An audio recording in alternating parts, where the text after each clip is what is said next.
Hello, everyone. My name is Tina Banks, and I am your host today on Burrow's Best Podcast. And today I have the pleasure of speaking to none other than Curtis isn't here, but Jennifer Kimbrell, and they are the owners of Humble Bumble Bee Farm. Miss Jennifer, thank you so much for taking time to meet with me today. So tell us a little bit about who you all are and what piqued your interest in starting a bee farm. We are local here in Bullitt County. We started our bee farm in a fun way. We grew a really big garden during the quarantine, and my husband decided he wanted a hive to pollinate the garden. So he ran into a friend that was a beekeeper, and the friend actually needed a favor and said, "If you'll help me out, I'll help you with the bees." He did, and the business has just grown since then. So it all started there. It all started in the feed and seed store. Wow. So what did you do prior to the bee farm? I am a career educator, teacher, and retired about a year ago. Mm-hmm. And so I am full-time with the honey now. Yay. My husband still works outside of the bees, but he works harder probably with the bees. I bet he does.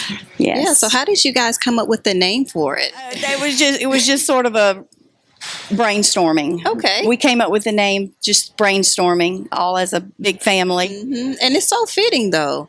You know, Humble Bumble. It is. And we decided when we started it and decided to start producing honey to provide for other folks that we wanted to always keep a humble heart and do that in a way that would make us feel good. And it has. It has brought us a lot of joy. I bet it has. Yeah. So tell us about any challenges that you guys faced when you first started the bee farm. Learning about bees and bee life, and learning about all of the things that can harm bees. Mm-hmm. We've never really had such an appreciation for saving bees and for protecting that particular species as we do now. And so, being able to protect the species itself and produce an all-natural product that we could give to people that was just honey. Mm-hmm. We concentrate on not having any, very minimal processing with our production process. Yeah. So we're real proud of that part. Yeah, and you don't hear many people talk about like preserving the bees. We're always swatting them and trying to run away from them. But I think that's very important that we do try to preserve them. It is. Bees are in danger, and you may have heard of colony collapse and things that happen just environmentally. Yeah. So we try to put them in areas where they're very protected.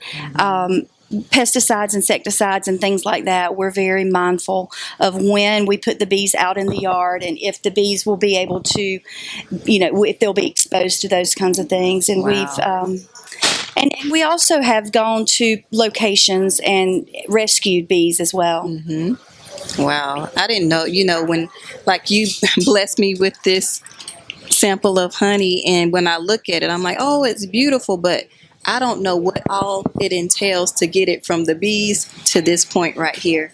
It is quite amazing. Bees are very regimented creatures. Mm-hmm. It is a truly God created an amazing community within the bees. Yes, he did.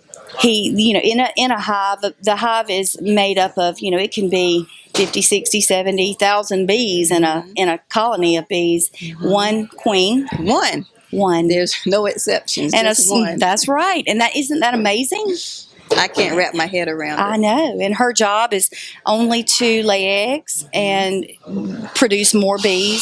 The life cycle of a bee is not very long, so they work hard. And so out of the population, about 5% of the bees are male bees, and they go out and their primary job is to breed queen bees. Mm-hmm. And then they die once they do that, and then the worker bees and the nurse bees are taking care of the eggs and producing the honey.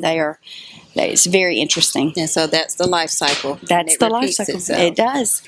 So just tell us a typical day of a beekeeper.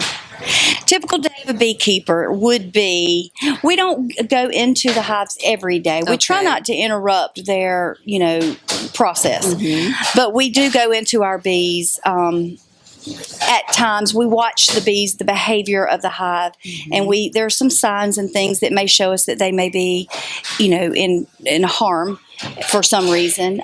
We've lost hives and such, and so we watch Like the whole hive. We have, and usually there are things such as mites and other things that are dangerous for the bees. So we treat and we try to catch the mites and keep the hives as healthy. So that's our primary purpose in checking bees throughout. But as far as during the honey flow season, then we try to just leave them to do their thing, and watch to make sure they have enough space. I don't know if you've ever seen a beehive, but it starts with a big box at the bottom, and then there's a little bit smaller boxes you'll see stacked. So the bottom box and the half size on top, that's primarily for the hive and the brood, which is the eggs, to grow. And then all of the boxes on top of that are where the honey is produced. Wow. Yeah. I've seen the outside of it, but not the inside. So that's very interesting to me. Most boxes are made what's referred to as a 10-frame box. We actually put 9 frames in, so it gives a little bit more space in between. And then there are a little bit smaller boxes that you can, we've had different size boxes before, but there'll be individual frames, and in the frames is where the actual honey is produced, and they will build the wax out, which is the honeycomb, which is perfectly shaped. It's amazing. They go out and get the nectar and the pollen. They bring it back, and they secrete a chemical that creates the actual honey, and they flap their little wings to dry it out, and then they put honey on top and cap it. So we can pull a frame out of a hive and the honey doesn't drip off because it's capped. And that honey is good forever and ever and ever. It never, ever spoils or goes bad. Wow, amazing. So do you guys build the boxes, or you just purchase them, or both? We build and purchase, yes. Okay. And there's specific sizes that fit the frames that we, build and put in there for it. It's just a very unique organization. It really is. The process. Yeah. So let's talk about the varieties. Okay. We have a local, our signature variety here in Bullitt County is our wildflower. And wildflower just means that it's made up of multiple sources. And you go with whatever the botanical source is that's located near where the bees are. Yeah. Some of the ones that you may not be familiar with, but that's common that bees like to go to and they make a lot of honey from, are things like gallberry, palmetto, Tupelo. You may have heard of Tupelo honey, blackberry and blueberry, and then so there's lots of other sources that they can get, and so we know the sources that bees tend to prefer, and we locate our bees in those areas. Gotcha. And then there's areas outside of our community that we take our bees to seasonally, when it's an off season for us. We have 2 seasons here locally, a spring and then a late summer season. And so we can take them and do different kinds. We go to Florida during parts of the year, and it protects the bees with the climate there, for one, and it pollinates the oranges and the blueberries and things.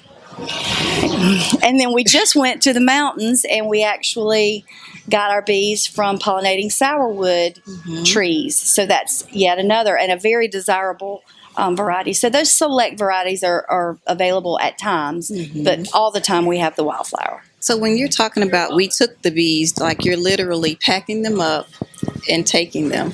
We have a flatbed truck, and we travel at night, and we have a net over them to protect them. But at night, bees leave their hive every day when the daylight comes.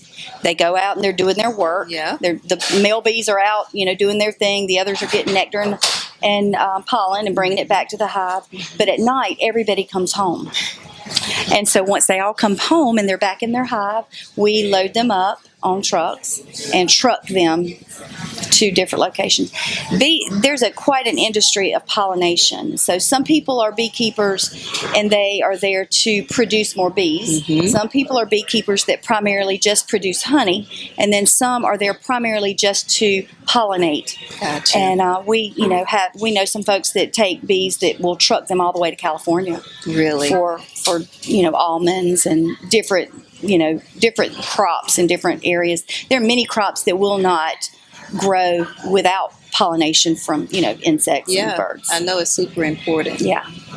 Wow, so much to learn. Like, how do you learn all of this about beekeeping and YouTube? Honey? Do you? YouTube. Yeah, YouTube University. Yes, YouTube University. Mm-hmm. My husband is a researcher by nature, and whatever he's interested in, he's going to research. Yeah. And we have some really good friends within the beekeeping community, and we have some excellent mentors and partners, and we work together. And I have other folks even here in Bullitt County that sell honey that are friends of mine, and it's a fun community, and it's nice to be with other people that do it as well, and to support each other and travel together sometimes and take our bees to similar locations and share. It's a whole thing. It really is. Yeah, yeah, it is. It's been a lot of fun. So tell us, what would be one of your most favorite businesses here in the borough? I love all the local businesses. Of course. And I have family that has had local businesses all of my adult life. Have they? From paint stores to the local brewery to coffee shops, local insurance offices, construction companies. I have a lot of family with a lot of local businesses. So I can't be partial to one. Okay. But and my son has his own business as well, construction. So let's shout him out. Okay, Coastal Land Construction. Coastal Land. Yes, Check John them out, Howard, guys. and he does land clearing and preparations for building or road building or pond digging and anything any kind of groundwork. He does ground construction. Phenomenal. So, guys, if you need any of that kind of work done, please reach out. So I've enjoyed speaking with you today. Tell us the best way to connect with you on social media. We are on Facebook and Instagram, and our honey is located in several places in Statesboro.